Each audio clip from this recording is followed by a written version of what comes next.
Think of it this way. There's two types of motivation in life. There's push motivation, where you're trying to make yourself do something, and all of you in this room, around the world, but there's a limit to willpower, no matter how much you have. And when you're most exhausted and tired, you notice your willpower may not feel as strong. So the other kind of motivation is not push, it's called pull. Pull is there's something you want so badly, you feel pulled towards it. And pull has this lasting effect that you can never get with push. So I said, okay, if I want to get that, I need a result that's really that person's after, that's compelling. It needs to be really clear. It needs to be clear, it needs to be compelling. It can't be general. I want to make more money. Fine, here's $1, get out of here. Unconsciously, you've already achieved the goal. I want to lose some weight. You lose a pound, you've done it. So I got to get people to be much more clear on the results and make them so compelling that they're going to want to behave a different way. But what's going to actually determine your behavior? It's going to be the state you're in. So your mental, emotional state. If you're in a pissed off state, are you going to behave the same way as if you're feeling playful? Yes or no? Of course not. You know that. You could, but you won't. Because our behavior, our actions are shaped by our state. So the biggest mistake most of us make is we're trying to get ourselves to do something to get a new result, but we're not in the right state. So you see this all the time. Someone say, I know, I need to lose weight. I need to get an exercise program. I need a diet. I'm tired of wearing my pants. Is it gonna happen? Not in a million years. You know why? Because they're not in the right state. But have you ever been, how many have been in something where you didn't do it, and got mad at yourself till one day it's like another day, not another hour, I'm changing this now, and you took massive action. What was that? That was a different state. It would have been a state of resolve. You made it what we call a threshold state. Happens in a relationship. You keep rationalizing, it'll get better. Well, and then one day finally go, it's been painful in the past, the present, the future, I'm out of here. And it changes in an instant when it wouldn't before. Or you've been gaining weight for a while and one day finally, I'm tired of this. I'm going on a fast for the next 10 days. Nothing but water. About noon the first day, you're going, juice is good for you. 2 hours later, salad's good. By the end of the afternoon, burger and fries is not so bad, right? But here's the truth. Which is easier to do, diet or fast after the first day? First of all, the first day, it's mental. You think it's physical, but it's mental. Maybe the second day, worst case, 2.5 days. By day 3, what happens? What do you feel like on that third day with no food in your system? Yeah, like a massive amount of energy. None of it is tied down with this digestion. None of it is breaking us down anymore. Well, by the way, why is it easier to fast? Because there's no mental negotiation. When you're dieting, well, could I have this? What about this? So there's all this temptation when you fast, and nothing, water! It's like you don't even negotiate. You're in a state of resolve when you fast. And when you're in a state of resolve, you will have radically different behaviors. And those radically different behaviors can produce radically better results. So, and we all know how to manage our state. What are the two primary ways we can manage our state? Number one, a radical change in your physiology, the way you move, the way you breathe. You got to do that with your time as well. If you're just sitting there doing these things, stressed out, you need to get up and change your state. But the other way we can do it instantly is changing our focus. Remind yourself, focus equals feeling. Whatever you focus on, you're going to feel it. Even if it's not true, you're going to feel it.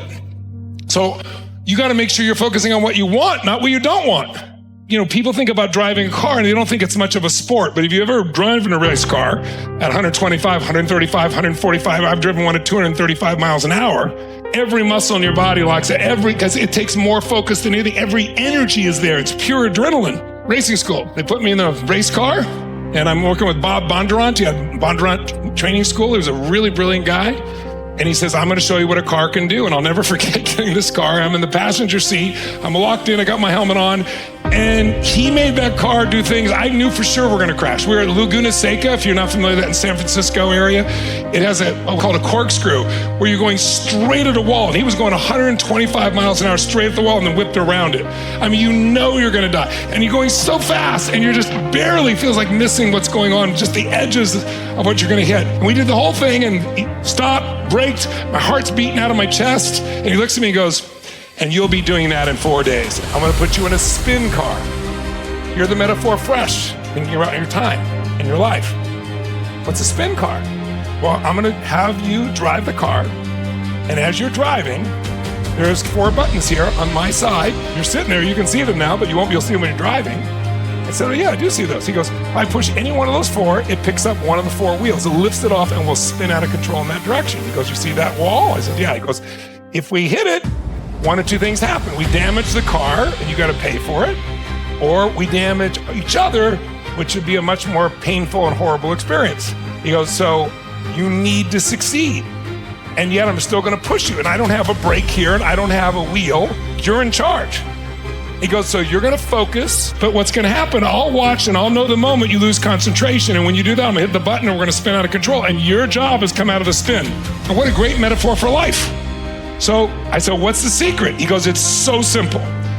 Focus on where you want to go, not on what you fear. That's a simple principle. Once again, I have cognitive mastery at this point. You guys remember this? I understand, and therefore I think I know. How do I know? Because we get in the car, and for me it's a competition. I don't know about you guys, but like, he's not gonna take me. I'm doing this thing, man. We get to 100, 110, 120, and like I'm focused. But does the universe ever push the button when you're ready? No, it always waits till you're not ready. That's what makes us grow. So I'm like, and you keep going. There's like, no matter how hard you try, there's a point you'll just lose a little focus. He saw it, pushes the button, we start spinning out of control. So immediately, where does your face go? Where does everybody go? Straight at the wall. That's why, if you've ever heard about a person driving their brand new Porsche down a country road, and there's like one telephone pole every quarter of a mile, and they lose control and hit the pole. How in the hell do they hit the pole? Because when losing control, what do? They go, oh, I don't want to hit that. And whatever you focus on, you unconsciously steer towards. I'm going to say that again, because it's for life. Whatever you focus on, you unconsciously steer towards.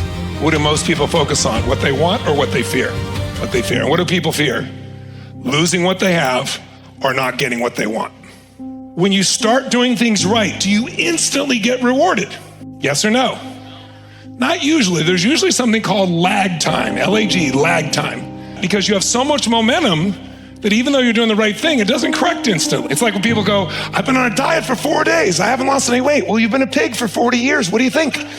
And maybe we need to do this a little longer than a couple of days, right? That's what mastery is. What do we have to do? It's the repetition. Oh, it's not enough to understand it. I understood I shouldn't look at the wall.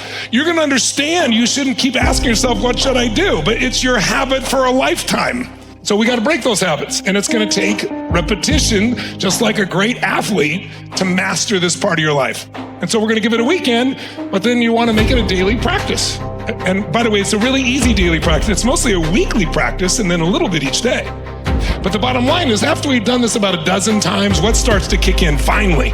Because there's so much emotion while you're learning on this one, high levels of emotion, like information without emotion is barely retained. But information with a lot of emotion and repetition is absolutely retained. And so sure enough, we did it a dozen or so times, and now he pushes the button, and what do? I instantly focus on where I want to go, and I don't look back. Now you still feel it, but keep focusing, and sure enough, it catches. And after a while, you're so rewarded for the new behavior. You have the pain, you have the pleasure, that now it's just you want to go there. There's no hesitancy, and you develop a new habit. And so now I can do the spin car and go, and then all of a sudden I could go faster, and I could do more. Because everyone, even if you're the best driver in the world, you're gonna go in a spin. You know why? Somebody's car is gonna break up in front of you. There's gonna be an oil spot you can't see. There's gonna be some debris. That's life. So our goal is not that we don't go in a spin. It's not that you don't do this well or you drop it out.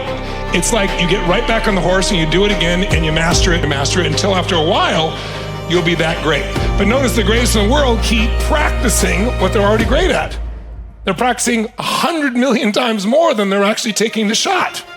But that's how they're best in the world. We want to be the best in the world at managing our lives. Who's with me on this? Say aye.